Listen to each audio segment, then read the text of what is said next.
Come in. Good morning, sir. Morning. Take your seat. Thank you, sir. Kanta Jangir. Jahangir,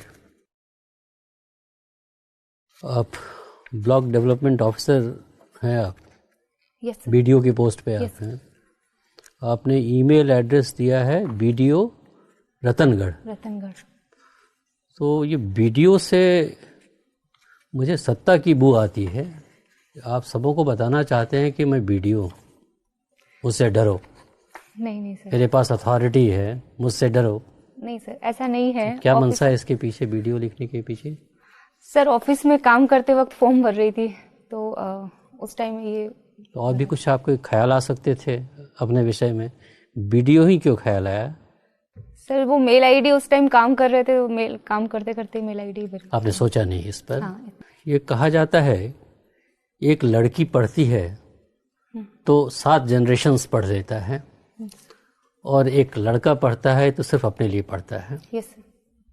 आप BDO के पद पर रह चुकी हैं, इस कथन से आप सहमत हैं? Yes sir. तो इस बीडीओ के पद पर रहते हुए आपने वुमेन एम्पावरमेंट के लिए क्या क्या काम किया? मैं इस पद पर हूँ, वीडियो के पद पर। मैं केवल महिलाओं के लिए ही नहीं हूँ, मैं पूरे ब्लॉक के लिए हूँ जिसमें महिला पुरुष सभी हैं। फिर भी मैंने महिलाओं के लिए जैसे मैं ग्राम सभाओं में जाती हूँ, मैं कोशिश करती हूँ जितनी ग्राम सभाओं का मैं हिस्सा बन सकूँ वहाँ मैं जाऊँ, वहाँ मैं महिलाओं से खुद बात करने की कोशिश करती हूँ, उनकी परेशानियाँ सुनने की कोशिश करती हूँ। इसके अलावा स्वच्छ भारत मिशन के दौरान मैंने महिलाओं से खुद जाके बात की। महिलाएं 50% जो हमारी जनरेशन है, उनसे बात करने के बाद में उनकी प्रॉब्लम सुनना, फिर उनके साथ में गाँव में जाना और उनको स्वच्छ भारत मिशन की जो बेसिक जो है कि ये केवल एक टॉयलेट बनाने वाली योजना नहीं है, इसको मानवीय गरिमा और स्त्रियों की गरिमा के साथ में जोड़ा। इसके अलावा जैसे महिलाओं के लिए फॉलिक एसिड, ये जो स्कीम्स है आंगनवाड़ी सेंटर्स पे सबला योजना है, इस तरह की स्कीम्स है, मैंने ये देखा कि इनका सही तरह से इम्प्लीमेंटेशन हो। और मैं मेरी मिलने वाली महिलाओं से जिनसे भी मैं मिलती हूँ तो उनकी सारी परेशानियाँ सुनने की कोशिश करती हूँ। जैसे कोई पेंशन के लिए अगर कोई वृद्ध महिला आती है तो उनकी मैं सुनती हूँ, उनकी पूरी हेल्प करती हूँ। राजस्थान के बारे में कहा जाता है कि women empowerment is also male dominated. आप तो काम कर चुकी हैं, आपकी क्या अनुभूति हुई है? अगर ग्रामीण क्षेत्र में हम देखें तो सर हम पूरी तरह से इनकार नहीं कर सकते इस चीज़ से, क्योंकि आज भी हम देखते हैं कि हालांकि जनप्रतिनिधित्व के रूप में महिलाओं को ग्रास रूट पर आरक्षण दिया गया है, फिर भी अभी भी पूरी तरह से महिलाएं सजग नहीं है, उनको उनके पूरे अधिकारों का उनको पता नहीं है। लेकिन फिर भी हम ये देखें तो सिचुएशन सर सुधर रही है। काफ़ी ऐसी महिलाएं हैं, काफ़ी ऐसे सरपंच है, प्रधान हैं जो खुद अपनी पंचायतों में इनमें कई काम कर रही हैं अच्छे। जैसे छवि राजावत है सोडा गाँव की, और अभी कुछ दिन पहले शबाना मैम जो हैं वो सरपंच के रूप में चुनी गई है, काफ़ी MB हैं, वो काफ़ी अच्छे काम कर रही हैं। तो धीरे धीरे सर जागरूकता आ रही है। भामाशाह स्कीम हाल फिलहाल में लॉन्च हुआ था, उसके बारे में क्या जानती हैं आप?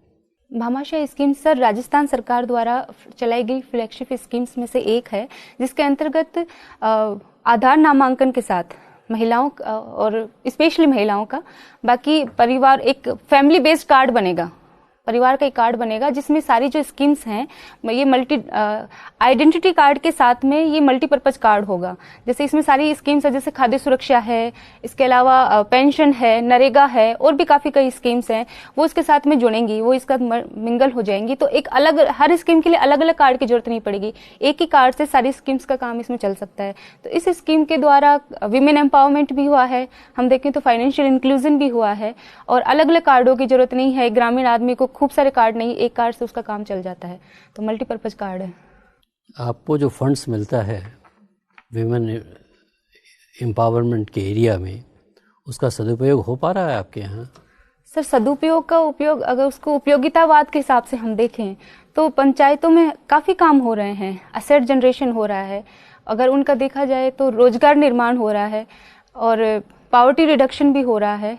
तो जो पैसा मिल रहा है उसका मोस्टली सदुपयोग हो रहा है। कुछ एक दो इंसिडेंट्स के कारण हम ये नहीं मान सकते कि उसका सदुपयोग नहीं हो रहा है। बट CNG की रिपोर्ट आई है राजस्थान पर 16-17 पे, जो ये कहती है कि साहब आप फंड तो आप यूटिलाइज ही नहीं करते हैं। आपको जानकारी है CNG रिपोर्ट की? सर सीएनजी रिपोर्ट तो मैं देखूंगी, लेकिन इसकी पूरी जानकारी नहीं है। लेकिन फिर भी काम सर, पैसा उपयोग हो रहा है, कुछ नहीं करते हैं, लेकिन हम कुछ इंसिडेंट्स के कारण ये नहीं कह सकते कि पैसा सदुपयोग नहीं हो रहा है। काफी काम हो रहा है सर पंचायत में। कांता, कितने वर्ष से है आप वहाँ पे वीडियो? 6 साल से सर। 6 साल से है। तो आपने 6 कौन से अच्छे काम किए हैं, ये मुझे बताइए। अपने ब्लॉक के विकास के लिए कौन से अच्छे काम किए? सर मेरे ब्लॉक के विकास के लिए मैंने जो केंद्र और राज्य सरकार की जितनी भी स्कीम्स है उनकी प्रभावी मॉनिटरिंग की है, ठीक ना। इसके अलावा कम्युनल वायलेंस जब हुई थी उसमें मैंने काफ़ी बढ़ चढ़ के हिस्सा लिया था और उसमें काम भी किया था। एसबीएम में हम लोग सुबह पहले निकलना 5 बजे निकलते थे और हमने उसमें काफ़ी महिलाओं का साथ लिया, बच्चों का साथ लिया, स्कूल जाके हमने काम किया था वहाँ पे।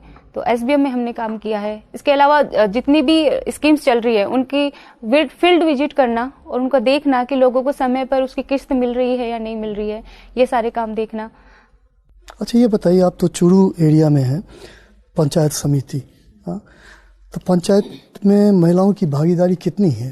सर सैद्धांतिक रूप से देखें तो पंचायती राज में महिलाओं का अगर जन प्रतिनिधित्व के आधार पर देखा जाए 50% है। 50%। हाँ।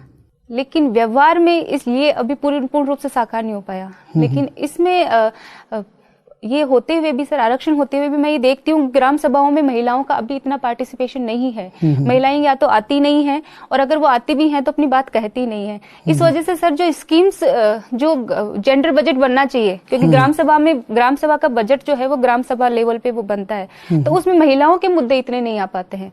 जैसे अगर महिला एक बात करेगी, पुरुष और महिला की सोच की अलग बात है सर, क्योंकि अगर महिला अगर अपनी बात करेगी तो पेयजल की बात करेगी, वो गंदगी की बात करेगी और वो शिक्षा की बात करेगी, इस तरह की बात करेगी। लेकिन अगर पुरुष अगर बात करेगा तो सड़कों की बात करेगा। तो ये अलग अलग सोच है। तो वो ग्राम सभाओं का जो बजट बनता है उसमें महिलाओं के मुद्दे इतने नहीं आ पाते हैं। तो ऐसे जगह जहाँ पे महिलाओं के मुद्दे ज्यादा नहीं आ पाते हैं, इन जगह पे आपका वीडियो होना कितना सफल रहा है? सर एक इंसान एक दिन में सब कुछ नहीं कर सकता। मैं अपनी तरफ से पूरी कोशिश कर रही हूँ। मैं खुद भी जाती हूँ, मैं महिलाओं से बात भी करती हूँ और काफी पार्टिसिपेशन बढ़ा भी है। पंचायत समिति की मीटिंग्स में भी मैं ये श्योर करती हूँ कि महिलाएं खुद आएं, महिला जनप्रतिनिधि खुद आएं और वो अपनी बात कहें। ग्राम सभाओं में भी मैं यही कोशिश करती हूँ कि मैं महिलाओं से बात करूँ। और इसके अलावा भी कई हमारे जो प्रोजेक्ट हैं, जो स्कीम्स जो चलती है, जैसे भामाशाह स्कीम है, उसमें घर घर हमें जाना था। राजस्थान संपर्क में हमें फील्ड विजिट करनी थी, तो वहाँ पे भी महिलाओं से हमने काफी बात की है। चैनिका उनियाल पांडा नाम सुना है आपने? चैनिका नहीं सर, कोई बात नहीं। अच्छा मुझे एक चीज और बताइए, आप सीकर से भी नहीं, सीकर और चुरू दोनों में अगर शिक्षा के आधार पे हम देखें तो कौन ज्यादा विकसित है? सर सीकर और चूरू में शिक्षा के आधार पर सीकर ज्यादा विकसित है। आपने फिलॉसफी पढ़ा हुआ है ना? हाँ। दर्शन शास्त्र। अगर देकार्त और ह्यूम, इन दो के बारे में हम बात करें तो बताइए दोनों में क्या अंतर है? देकार्त संदेह को एक आधार बनाते हैं। संदेह को एक आधार बनाकर वो गणितीय विधि के माध्यम से पूर्ण ज्ञान की प्राप्ति का प्रयास करते हैं, संदेह रहित ज्ञान की प्राप्ति का प्रयास करते हैं। तो संदेह उनके लिए एक साधन मात्र है। लेकिन ह्यूम के दर्शन में संशयवाद काफी बढ़ जाता है। वो हर एक चीज पर संशय करते हैं, वो आत्मा पे भी संशय करते हैं। तो उनके संशयवाद उसमें साधन नहीं साध्य बन जाता है। तो ये दोनों में बीच डिफरेंस है। अच्छा, दोनों को अगर हम 2 शाखाओं में विभाजित करें, नॉलेज के, ज्ञान के 2 शाखा में, तो किस किस शाखा से दोनों को संबंधित करेंगे? सर देकार्त को हम संबंधित करेंगे बुद्धिवाद से और ह्यूम अनुभववाद से। अनुभववाद से करेंगे। अच्छा एक चीज और भी बताइए, आपने डायलेक्ट्रिकल मटेरियलिज्म भी सुना होगा? हीगल और मार्क्स, दोनों में क्या अंतर है? मार्क्स भौतिकवाद को आधार बनाता है, हीगल आध्यात्म को आधार बनाता है। वो आध्यात्म के आधार पर भौतिकवाद की स्थापना करता है। लेकिन मार्क्स के अनुसार आध्यात्म या विचार को आइडिया को हाँ, वो तो एब्सोल्यूट आइडिया क्या है? चलिए कोई बात नहीं। जी कांता, कैसा महसूस कर रही हैं?